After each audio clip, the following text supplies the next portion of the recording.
Alors un thème central, je vous le rappelle, pour cette émission, l'après-vente low cost. On en parle maintenant avec Philippe Debouzy, président de la branche agent artisan du CNPA et vous-même agent Citroën depuis 30 ans. 30 ans, vous en avez vu des clients. Est-ce que vous ressentez justement chez vos clients une demande qui progresse en matière de low cost? On a défini la chose tout à l'heure. Oui, on peut quand même continuer à définir ce terme de low cost. Pour moi, c'est plutôt bas prix. C'est-à-dire qu'en fait, comme on l'a dit tout à l'heure, la technologie est très avancée sur les véhicules. Donc en fait, il faut des gens qui soient capables de l'entretenir, ce véhicule. Et donc, la quadrature du cercle, c'est de dire, il faut que je propose à mon consommateur un prix plus bas, mais tout le temps en étant performant. Ça, c'est la base de notre métier aujourd'hui. Et puis, ce que je voulais rajouter aussi, c'est qu'il y a une dimension de proximité. On parlait de l'achat intelligent, malin, et je pense qu'on prend l'exemple des grandes surfaces aujourd'hui qui redéfinissent leur offre aux consommateurs de proximité. C'est-à-dire qu'en fait, les grandes surfaces réinvestissent les villes, reviennent au coin de la rue, voilà, au coin de la rue, pour en fait que le consommateur, lui, se dit, je vais peut-être acheter plus souvent, mais plus intelligent. Et donc nous, la proposition aussi qu'il faut qu'on ait dans le monde de l'automobile après-vente, c'est se mettre au diapason de cette demande. Donc ça veut dire que les MRA, les agents, ne vont plus disparaître des centres urbains? C'est-à-dire que ils vont quand même avoir du mal. La valeur du mètre carré, effectivement, dans le monde urbain, dans les villes, fait que c'est difficile à tenir. Et puis, quand en fait un promoteur arrive, il propose effectivement du mètre carré et le garage disparaît. Mais il ne disparaît pas obligatoirement économiquement. Il disparaît parce qu'en fait, il y a une procédure d'usure et que le propriétaire de ce garage, la pyramide des âges fait qu'en fait, il arrête. Mais cela dit, la demande de l'automobiliste est bien de proximité encore. À savoir qu'il se dit une grande cathédrale ou une grande surface, pour moi, c'est l'occasion de dépenser beaucoup d'argent. Alors qu'en fait, si j'ai un problème ponctuel, la proximité va être une réponse peut-être plus adaptée. Parce que je serais conseillé. Et puis, en fait, je ne suis pas gêné parce que la personne qui me reçoit n'est pas obligée d'avoir un résultat financier peut-être derrière avec un amortissement de surface qui me coûte très cher. Et donc, il y a ce phénomène-là. Et on constate aussi dans les statistiques, puisqu'en fait, on parle de statistiques, que, mine de rien, l'usure du client qui a une voiture vieillissante, c'est-à-dire qu'en fait, on a tendance à dire qu'il quitte le réseau de marque pour faire son entretien ailleurs, qui lui coûtera moins cher.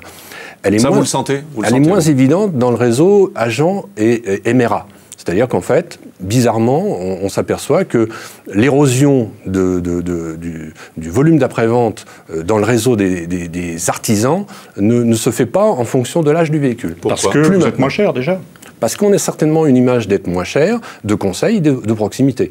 Ça, c'est une dimension qu'il ne faut pas oublier dans le comportement du consommateur. Alors après, effectivement, on a aussi l'obligation de résultats. Alors comme nous aussi, chez Citroën, on a de la pièce autre marque qui s'appelle Eurorépar, comme Motrio chez Renault, et donc un éventail de propositions qui va être plus large qu'avant. À savoir qu'on a une possibilité de se dire monsieur, vous avez une intervention à faire et vous êtes prêt à dépenser... Mais ça, vous le faites effectivement? Je veux dire, vous proposez au client, vous n'attendez pas que ce soit lui qui vous le demande? On est obligé d'être tout à la fois dans un garage aujourd'hui. C'est-à-dire qu'on a en fait devant nous un automobiliste, mais et surtout un consommateur. Donc en fait, les deux, il faut les mettre en adéquation.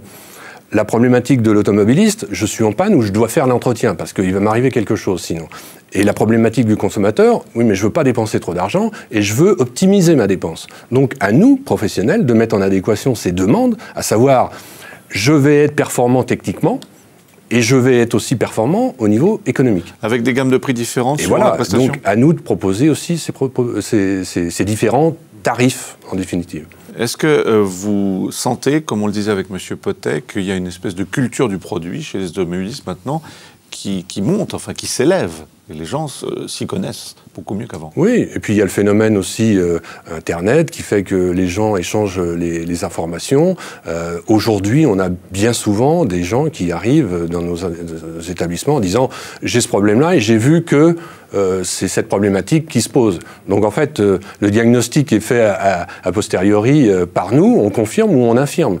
Mais il y a cette dimension de se dire « je ne suis plus livré à lui-même par rapport à l'artisan ou à l'agent, j'ai une petite compétence de savoir, je ne sais pas le faire.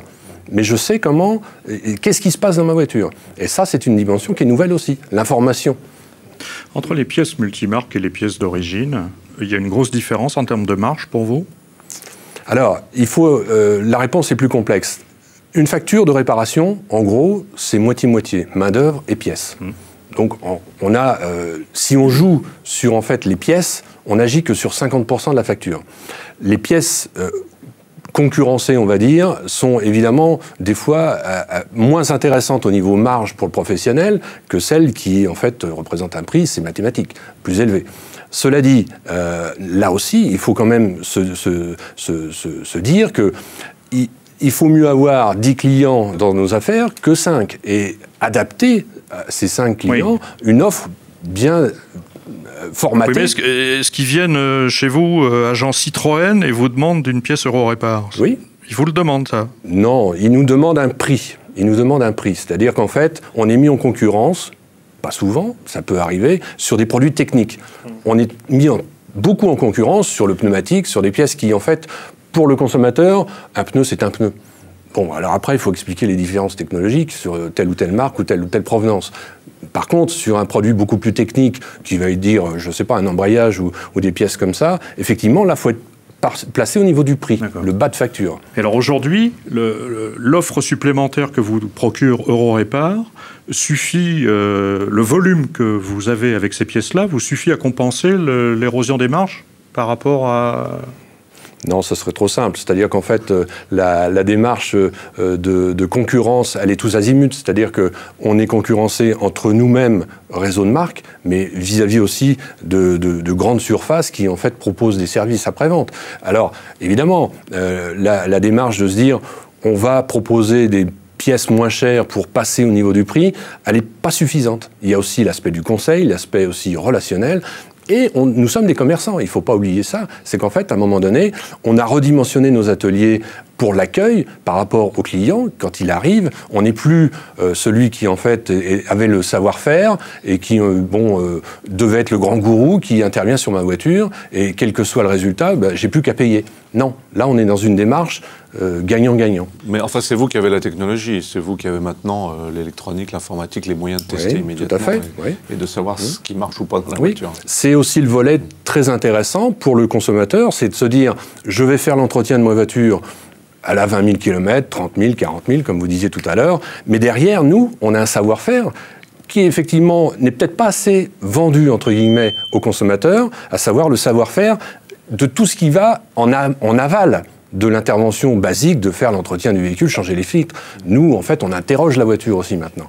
Et on est une compétence que peut-être n'a pas celui qui est au coin de la rue et qui, en fait, fait ça lui-même. Est-ce que vous gagnez mieux votre vie qu'il y a 5 ans ? Le marché de la prévente aussi, on ne l'a peut-être pas dit, et n'est pas en expansion. C'est-à-dire qu'en fait, gagner sa vie aujourd'hui, je ne connais pas beaucoup de domaines économiques qui sont en train de se dire « je gagne mieux ma vie qu'il y a 5 ans ». Donc vous gagnez moins. On gagne certainement un peu moins sur la prévente. Maintenant, on gagne peut-être autant si on s'organise bien. C'est une question de productivité, c'est une question aussi de marketing après-vente. On demande à nos constructeurs maintenant d'avoir des démarches de marketing. Et moi, je suis le premier à féliciter Renault quand en fait il dit qu'une Renault s'entretient chez Renault. C'est clair. Donc ça, c'est une démarche que nous, professionnels, il faut qu'on ait, de ne pas avoir honte de nos capacités à proposer des services professionnels, un juste prix. Le consommateur, je pense qu'il veut payer le juste prix. Il ne veut pas payer le moins cher possible. Monsieur Peignet, le réseau des agents Renault, il entre dans votre stratégie du volume ? Bien sûr, on a plus de 4000 agents Renault en France, donc la capillarité, ça a toujours été notre force chez Renault.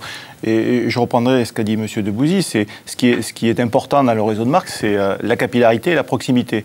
Si on reprend une dernière étude JIPA, étude des conducteurs, on s'aperçoit que le prix arrive en 5e position, derrière la proximité, derrière la fiabilité de la réparation, l'accueil, avec tous les investissements que nos garages font, même le plus petit garage au fin fond, la Dordogne, il les fait.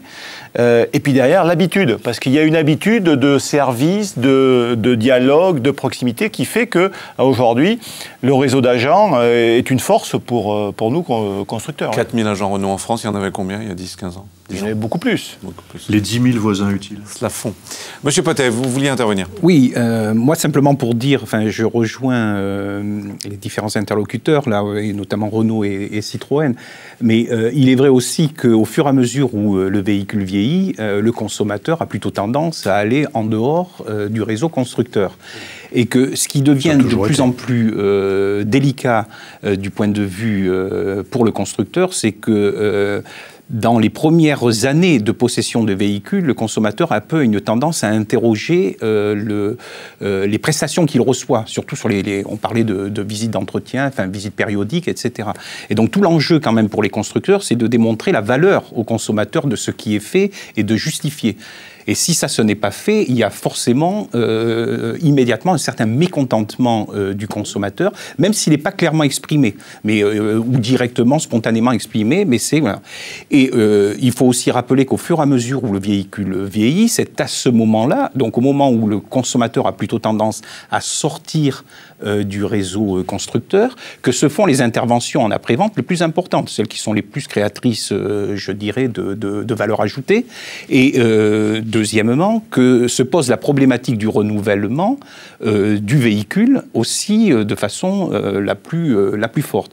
Ce qui veut dire qu'il y a quand même un enjeu pour les réseaux constructeurs qui est effectivement de tenir le client le plus longtemps possible, à la fois pour pouvoir être en situation plus favorable au moment du renouvellement du véhicule, mais aussi pour conserver un volume d'activité après-vente qui soit le plus important. Et je dirais qu'il y a un autre élément qui est encore plus important, qui est aussi très très important, c'est le retour d'expérience du consommateur. Parce qu'aujourd'hui, avec Internet, le consommateur devient une sorte de channel de distribution. Il devient un élément, une force marketing pour la marque.